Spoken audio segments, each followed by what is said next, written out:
kwa ibada ya siku ya leo. Nikiuliza ndani ya kanisa watu ambao wameugua katika wiki kadhaa zilizopita, ninaamini ni dogo tu ambao watakuwa wamebaki, lakini asilimia kubwa watu wengi wamefanyaje? Wameugua. Hebu jiulize, kwa nini wewe leo uko salama na uko kwa ibada? Bwana Yesu asifiwe sana. Na si hivyo tu, baada ya mwaka mzima leo napata fursa ya kushiriki ushirika na Yesu Kristo. Bwana Yesu asifiwe sana. Mimi ni furaha moja hapo katika siku ya leo. Sijui wewe mwenzangu. Lakini kama haitoshi, na muda mrefu sana sijakuja kama mchungaji. Leo tunaye hapa. Mnasemaje kanisa? Baba mchungaji, Bwana Yesu asifiwe sana. Barikiwa sana mama mchungaji. Mnapokuwa na mama mwenye nyumba, naamini kila mtu anajidai. Kama ulikuwa huna uhakika wa kila sikio unakuwa na uhakika nini? Yes. Yaani kama huna uhakika nini, siku hiyo uhakika unapatikana. Maana mama mwenye nyumba yupo. Lakini si hivyo tu. Nimefurahi kuona tumetembelewa na wageni siku ya leo. Niseme au nichukue fursa hii kuwakaribisha wote mliofika kwa ibada ya siku ya leo, ambayo ni mara ya kwanza kuabudu pamoja katika ibada ya leo. Mbarikiwe sana waimbaji kwa hizo zote mbili, mema nyimbo nzuri za kumtukuza Bwana, lakini ambazo zinatusogeza zaidi na kiti cha enzi. Nimkaribishe Mr. Jerome. Yes. Karibu sana kwa ibada ya siku ya leo. Bwana asifiwe. Bwana ni mwema kanisa. Washiriki nini kipya? Yeah. Washiriki nini kipya? Asante sana kwa fursa hii kidogo ambayo nimepewa. Mimi naitwa Mr. Jerome TV. Ninapatikana kanisa la Mtakatifu hapa Mbalizi, Mbeya. Na leo nimekuwa na furaha ya pekee. Mwenyezi Mungu ameruhusu na Mungu mkuu wa yule Bwana.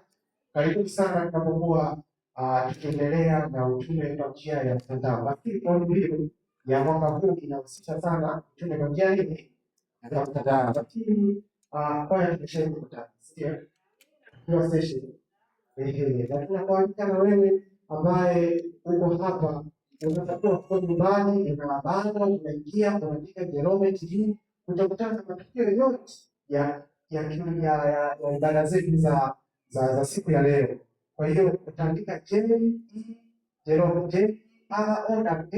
TV, utakutana na matukio yote ambayo yanaendelea kwenye ibada ya siku ya leo Mbalizi.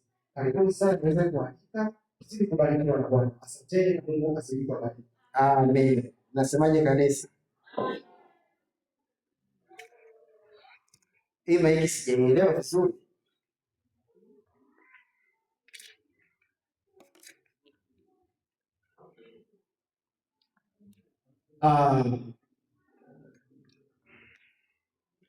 Mbele yetu pana meza.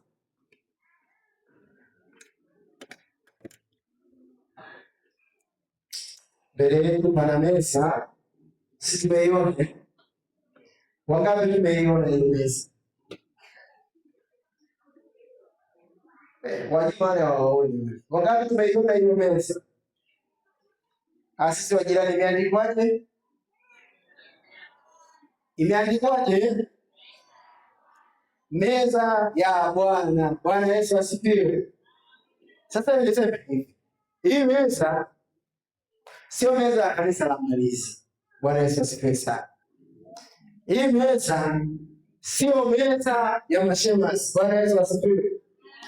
Hii meza sio meza ya washirika wa kanisa la Mbalizi. Bwana Yesu asifiwe. Hii meza ni meza ya nani? Ni meza ya Bwana. Somo la leo linasema yupo mwenye kusamehe. Bwana Yesu asifiwe sana. Yupo mwenye kusamehe. Jana ufunguzi wa Sabato, mwendesha ibada ya jana jioni alizungumza mengi sana kuhusu tukio la leo. Alizungumza mambo mengi sana. Alizungumza habari za Yuda, alizungumza habari za Petro. Asante. Majina yangu naitwa Zakaria Matias. Ni miongoni mwa wazee wa kanisa hapa kanisa la Mbalizi. Alizungumza mambo mengi sana kuhusu ushirika wa mtu na Yesu Kristo. Alizungumza juu ya ushirika wa Mkristo mwenzangu na ushirika pamoja na Yesu Kristo. Lakini kama haitoshi, leo asubuhi Mzee Mtalia amejaribu kuzungumza tena juu ya ushirika kati ya mtu na Yesu Kristo. Wangapi wameelewa somo la asubuhi? Asante, na mimi pia nimeelewa.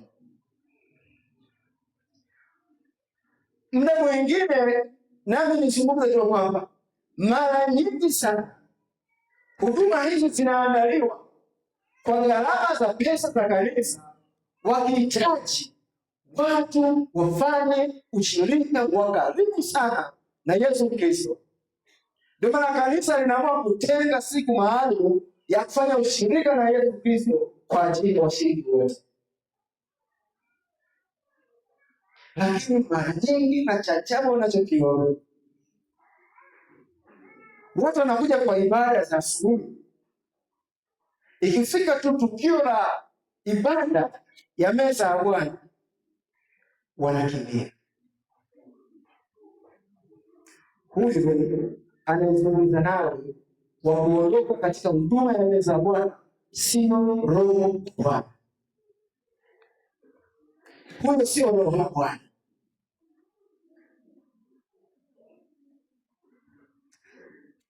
Katika miongoni mwa ibada kubwa kuliko ibada zote, kusoma kanuni ya kanisa, miongoni mwa ibada kubwa kuliko ibada zingine zote ni ibada ya meza ya Bwana. Bwana Yesu asifiwe. Kwa unaweza kufanya ibada nyingi sana mwaka mzima, ukikimbia ibada hii hapa ni sawa ukushiki ibada zingine zote. Nielewe tu kwa urahisi kabisa. Kama umefanya ibada zote katika mwaka mzima, lakini ukaacha ibada ya ushirika wa meza ya Bwana, ni sawa na kwamba ukufanya ibada zingine zote.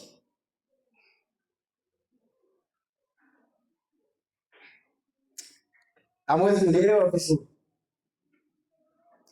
Ukisoma kitabu cha Wafalme wa kwanza, Wafalme wa pili kianzia sura ya 22 pale. Katika miaka ya nyuma, taifa la Israeli lilikuwa likiongozwa na wafalme. Kuna mfalme alikuwa anaongoza, alikuwa anaitwa Manase. Lakini hapo nyuma kabla alipoingia Suleiman tu katika uongozi wake kwa mfalme wa taifa la Israeli, kuna mfalme ambaye alijiondoa katika ufalme wa mfalme Suleiman. Naye akatafuta makabila mengine mangapi? Makabila mangapi? Jamani, Yuda ilikuwa makabila mangapi? Makabila mangapi Yuda? Ilikuwa makabila mangapi? Mawili. Kati ya makabila 10 na ngapi? 12. Makabila 10 yakaondoka chini ya utawala wa mfalme Suleiman. Na yule mfalme alipoenda kutawala taifa, kutengeneza kinga zake, akaamua kwamba kwa nini watu wa upande wa Israeli waende kule Yuda wakafanya ibada. Akatengeneza ibada za kwake, akatengeneza madhabahu, akatengeneza mahekalu katika Bethlehem na sehemu zingine, ili tu watu wa ufalme wake wasiende wapi? Yuda. Ndipo zikaanza ibada za sanamu, ndipo zikaanza ibada za kushiriki ibada takatifu za Mungu, na hivyo akakosesha taifa la Mungu ibada za kweli kwa muda mrefu sana. Ndipo milolongo ya ufalme katika ufalme wa mwaka akaongoza mfalme na Manase, akawakosesha wana wa taifa la Israeli. Hawafanya ibada nyingi, baya zaidi wakasahau ibada za Pasaka. Bwana Yesu asifiwe. Wakasahau ibada za nini? Za Pasaka. Mfalme Yosia katika Wafalme sura ya 22, Mfalme Yosia sasa akasimama, akamwagiza yule kuhani, akaenda katika hekalu, akafanya usafi, akatengeneza mazingira mazuri. Katika kutengeneza mazingira mazuri ya hekalu la Bwana, akakikuta kitabu, akaja nacho kwa mwandishi, kikasoma mbele ya mfalme. Mfalme ndipo akagundua ibada ambazo zimeandikwa katika Torati juu ya maagizo ya kufanya Pasaka, juu ya maagizo ya kufanya sikukuu za Bwana ambazo Bwana aliwaagiza wana wa Israeli. Akagundua ya kwamba taifa liliacha ibada ya Pasaka. Bwana Yesu asifiwe. Sasa nataka niwaambie kitu kimoja, kwa nini nimeleta Wafalme sura hii ya 2. Baada ya kugundua hayo, akaita mkutano Mfalme Yosia. Akaita mkutano, wakasoma neno la Mungu mbele zao, wakagundua ya kwamba hawakufanya sikukuu za ibada za ushirika, ile ambayo ilianzishwa kule Misri, usiku ule ambapo Bwana alimwagiza ya kwamba leo chinjeni wana kondoo na mtakula nyama yake na damu yake mtaichukua mtapaka katika miimo ya milango. Usiku huu nitapita kwa nyumba ya taifa ya Misri, nitafanya uangamizi mkubwa, lakini taifa la Israeli usiku wa leo litapata ukombozi. Bwana Yesu asifiwe. Ukombozi ambao unazungumza, aliposikia Yosia akagundua ya kwamba taifa la Mungu limepotea, taifa la Mungu linaenda kuangamia. Ndipo ukisoma nyuma hapa, manabii wengi walizungumza kwamba taifa hili litakuwa limeacha maagizo ya Bwana, mtakuja kuchukuliwa mateka kwenda Babeli. Bwana Yesu asifiwe sana. Baada ya kusoma yale maneno, Yosia akaamua kufanya marekebisho ya maisha yake, akaziramia nyimbo zake, akagundua kwamba aliacha maagizo ya Mungu, hakufanya ibada za kweli ambazo Bwana alikuwa ameagiza. Siku ile Yosia akaamua kumtia Bwana wake. Bwana Yesu asifiwe. Mna muda gani ambao hujafanya ushirika na Bwana Yesu Kristo? Mna muda gani ambao hamfuata maagizo ya Bwana? Hebu tafakari. Yosia baada ya kusikia maneno ya Mungu, yeye akaamua kufanya marekebisho. Na kama ukisoma kiendelea mbali unakuta sana, akatuma ajumbe kwa nabii mke, akaenda kula kuzungumza na Ulise juu ya haya maneno. Na yule akasema, kwa kuwa umeacha maagizo ya Bwana, Bwana ametoa hukumu na hasira yake iwaka kila taifa hili, watachukuliwa mateka. Ataleta maangamizo makubwa katika taifa hili. Lakini hebu sikia leo, lakini kwa kuwa uliposikia maneno ya Bwana, moyo wako kwa unyenyekevu ukaondoa nguo zake, akafanya toba ya kwenda sema, haya yakupata. Bwana Yesu asifiwe. Nami nitoe kauli ya kwamba kama umesikia sauti ya Bwana, na kwa kuwa mara nyingi tunakimbia meza za Bwana, mara nyingi tunakimbia ushindi wa Yesu Kristo, ukikimbia na kuota mimi nikwambia kitu kimoja. Anasema hivi, usiku ule usoma mstari wa 11:22, anasema katika usiku ule, katika muda ule walifanya Pasaka kubwa ambayo haijawahi kutokea. Nami nikwambie leo, fanya Pasaka ambayo haijawahi kutokea katika maisha yako. Ilikuwa mara nyingi umekimbia Pasaka, lakini leo amua kufanya Pasaka ambayo itaandikwa katika historia ya maisha yako.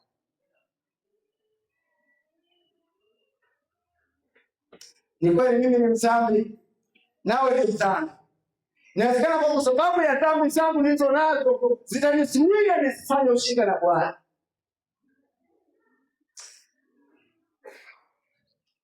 Soma kitabu cha Luka sura ya 5. Luka sura ya 5. Anzia mstari wa 12 pale. Wajua hakuelewi mara nyingi. Anasema ikawa alipokuwa katika mojawapo wa miji ile, tazama, palikuwa na mtu amejaa ukoma. Mtu amejaa nini? Alijaa ukoma. Nyakati za wana wa Israeli, ukiangalia ukijikuta kama una dalili ya ukoma, walikuwa wanaambia upige kelele ili ucheze na watu wengine. Maana ukoma ulikuwa ni dalili mbaya kwamba huyu mtu ametenda nini? Ametenda nini? Kanisa anataka tujikisane. Tuseme ukoma. Yaani kuonekana ukoma ilikuwa inamaanisha kwamba wewe umetenda nini? Dhambi. Kwa hivyo ukionekana na ukoma tu wewe ulikuwa tayari unatenda kabisa kwa siri ya ukoma. Ile dalili inaonyesha kwamba kweli hustahili. Na kwa kuwa inasababisha ujitenge na wenzio, ilikuwa inasababisha ujitenge na hekalu, ulikuwa inasababisha ujitenge na makuhani, kama kabisa na wengine wote, ukoma, dhambi. Sikiliza hili hapa sasa kwa Yesu Kristo. Anasema hivi, na alipomwona Yesu alianguka kifudifudi. Kwa makuhani walikuwa wanafanyaje? Wanajitenga nao, si ndivyo? Kwa watu walikuwa wanafanyaje? Wanajitenga nao, si ndio? Kwa Yesu amefanyaje? Akamkimbilia. Bwana Yesu asifiwe sana. Niseme hivi, dhambi haikufanyi jitenge na Mwokozi. Bwana Yesu asifiwe. Dhambi inakufanya umsogelee nani? Mwokozi. Bwana Yesu asifiwe. Tutaelewana vizuri. Huyu mkoma alipogundua yeye mteko na jamii, lakini kwa Yesu akamkimbilia Yesu. Akakufura akamwona akisema, Bwana unataka waanza kufanyaje? Kunitakasa. Bwana Yesu asifiwe. Sasa nataka nizungumze hivi. Wewe kweli umeogopa ni sahihi. Umeiba sijui, ulifanya masengenyo sijui yote hayo. Lakini fursa tunayo siku ya leo, waweza sema, Bwana nitakase. Ndio nimesamilia kimeni pesa Bwana. Kisa umesameheana na yule anayesamehewa kwanza ni nani? Anayesamehewa kwanza ni nani? Nisikilize. Waweza kuambia umesamehewa na mwanadamu na akakutamkia kwa mdomo na jimbo. Yote haja kusamehe. Yesu Kristo akisema amesamehe, amekusamehe kabisa. Waweza kutakasa. Iwe sauti yangu, iwe sauti yako. Liwe ombi lako, liwe ombi langu. Pamoja na udhaifu nilionao, pamoja na dhambi nilizonazo, leo natamka kwamba Yesu waweza nitakasa. Na uwezi takasa isipokuwa kushirika na Bwana Yesu Kristo. Haitoshi, Yesu aweza kutakasa. Naye akanyosha mkono wake akamgusa akisema, nataka takasika. Na mara ukoma wake ukamuondoka, akamkataza asimwambie mtu, ila aende akajioshe kwa ukuhani. Yesu anatakasa. Ni dhambi ipi inasababisha leo usifanye ushirika na Yesu Kristo? Ni dhambi yenye ukubwa kiasi gani inayosababisha usifanye ushirika na Yesu Kristo? Hauwezi kuelewa vizuri. Soma kitabu cha hiyo Luka 5 mstari ule wa 19 na 20. Nielewe vizuri tu hapa. Hata walipokosa nafasi ya kumpeleka ndani kwa njia ya kundi la watu, walipanda juu ya gari wakampisha katika matofali ya juu. Wakamshusha yeye na kitanda chake katikati mbele ya Yesu. Hebu niwaambie kitu kimoja. Hawa watu waligundua kwamba hakuna sehemu iliyo salama, hakuna sehemu ya kupata uponyaji, hakuna sehemu ya kusamehewa, na watu wamezingira kila upande. Nikwambie, na dhambi zinazingira upande. Hata nikwambie hivi, yawezekana kuna mwingine yupo hapa amekosea, una tofauti naye, eti leo umesababisha leo uchingi meza na nani? Na Yesu Kristo. Nikwambie hivi, hata wanapofika wanakuta wako wamejaa hapa sehemu ya kupita, ili waonane na Mwokozi wao haikuwepo. Huyo sio kikwazo. Bwana Yesu asifiwe. Yaani huyo ambaye tunakosana naye, huyo ambaye sisi tunakosana naye, ambaye anasababisha, huyo sio kikwazo. Hawa watu wale ambao waliziba mlango hawakuwa kikwazo kwao. Maana Mwokozi yuko ndani. Wakatoa tofali wakazitoa kule. Hapa tofali hizi hazikuwa kikwazo kwao. Wakaamua kuzibomoa. Kusudi kubwa waungane na Mwokozi wa maisha yao. Wakamshusha. Anasema na alipoiona imani yao, aliwaambia, rafiki, umesamehewa dhambi zako. Nami nasema hivi, leo hii yupo anayesamehe dhambi zako. Liwe kusudio lako moyoni mwako, ziwe juhudi zako moyoni mwako kwamba kusudia muonane na Mwokozi wako ili akusamehe dhambi zako. Hebu nikwambie kitu kimoja, nataka niongee asubuhi. Yule yote ambaye amekusudia moyoni mwake kwamba hakika lazima nimsaliti Mwokozi, huyu ambaye alichora na damu yake, lakini hakukimbia sana Bwana. Bwana Yesu asifiwe. Unaona dhambi kubwa kuliko hiyo leo. Nikuulize, unadhani ndio siri ile ya kumsaliti Mwokozi wako? Ipo ambayo inasababisha usishiriki meza ya Bwana. Yaani kubwa kuzidi ile ya Yuda, ambaye Yuda pamoja kwamba anaenda kuangamiza mtu, lakini alishiriki meza ya Bwana. Ile kusudi lako kushiriki meza ya Bwana.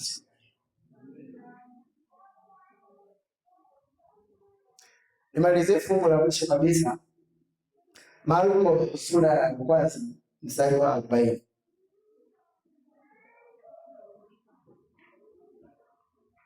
Nataka niujue huyu mtu ambaye namleta kwenu muelewe mtu wa namna gani. Huyu Yesu anazungumza mjue ni mtu wa namna gani. Hapo kusoma katika Marko sura ya kwanza anasema akaja mkwake mtu mwenye ukoma, akamsihi, akampigia magoti na kumwambia, ukitaka waweza nitakasimu niwaambie ni wapendwa. Hebu fikiria, hebu umewahi fikiria juhudi ya huyu mtu mwenye ukoma? Umewahi fikiria? Umewahi wazi?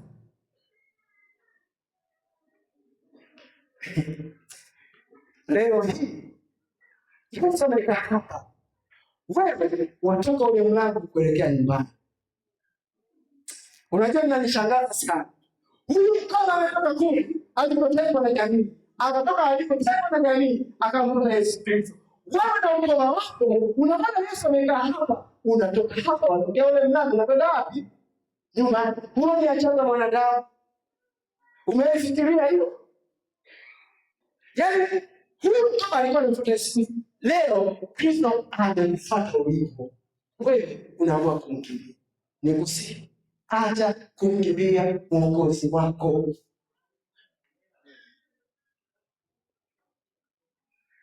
Acha kumkimbia Mwokozi wako. Niseme kwa sauti ya mwisho, isiwe mimi, isiwe wewe. Dunia hii hata Yesu atakapokuja, makwazo haya yanarudi kuja.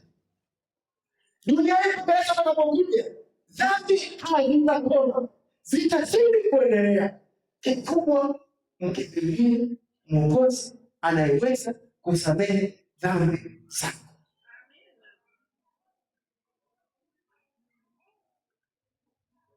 Mimi ni mdhambi, tena ni mdhambi sana, lakini leo nitapambana na Mungu. Yaani leo vyovyote nitakapogua, haijalishi nina dhambi kubwa kiasi gani, lakini leo sharti nikae kiti kimoja na nani? Na Yesu Kristo. Hili ndio kusudi langu mimi. Kusudi langu, wangapi nao wanatamani kuwa na kusudi kama hili? Furaha yangu siku ya leo ninatamani tukapotoka kwamba tunaingia katika huduma fulani, ninatamani mimi ninachotamani hapo mwisho wa jengo hili, ninachotamani hili jengo nisione mtu ambaye ni Mwadventista amebatizwa katika maji mengi, sio maji mengi sana, lakini amebatizwa katika ubatizo mwingi. Sijui sio msingi wa kanisa la Marinzi, lakini yeye amebatizwa. Sitamani wala sijisikia kama kweli Mwokozi yupo hapa, eti mtu anatoka anaondoka, anamwacha Mwokozi hapa. Amani na furaha yangu nikiona watu wakishiriki kumega mkate na Yesu Kristo. Ninajua na hivi nisinyamaze kasahau. Ninaona kabisa kuna roho inamwambia pamoja na wale wasikia leo kusudi lako ile usije ukaliacha. Na hiyo ndio mbinu ya shetani. Wajua watu wanajidanganya. Naona kabisa kuna mtu kabisa kuna sauti kana mshawishi. Lina kusudi la nyumbani kwamba leo utashiriki meza ya Bwana. Hiyo ndio kusudi ya Yesu. Tena nayo ndio. Ninaona nikusaidia na nikwambie tu. Hiyo sio sauti ya Roho wa Bwana. Sio sauti ya Roho wa Bwana. Tungefunga katika kitabu kile cha Yohana sura ya 13. Yohana sura ya 13.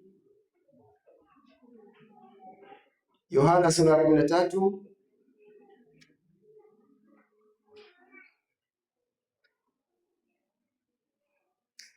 Tutaanzia mstari wa 4. Aliondoka chakulani, akaweka kando mavazi yake, akatoa kitambaa akajifunga kiunoni. Haya maneno ninarudia nianze asubuhi. Na kwa kuwa tunaingia katika huduma ambayo Yesu Kristo aliniacha kama kielelezo katika maisha yetu, hii ndio somo la Mungu. Sasa samahani kabla sijaanza hapo.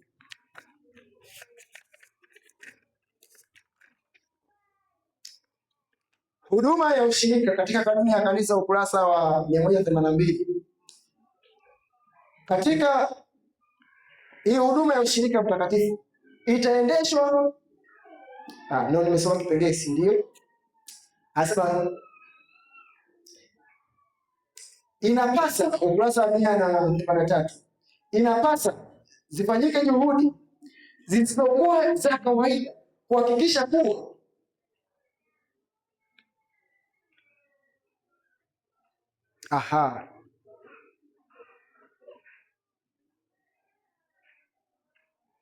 samahani kidogo. Naona pengine nimekapoteza hapo.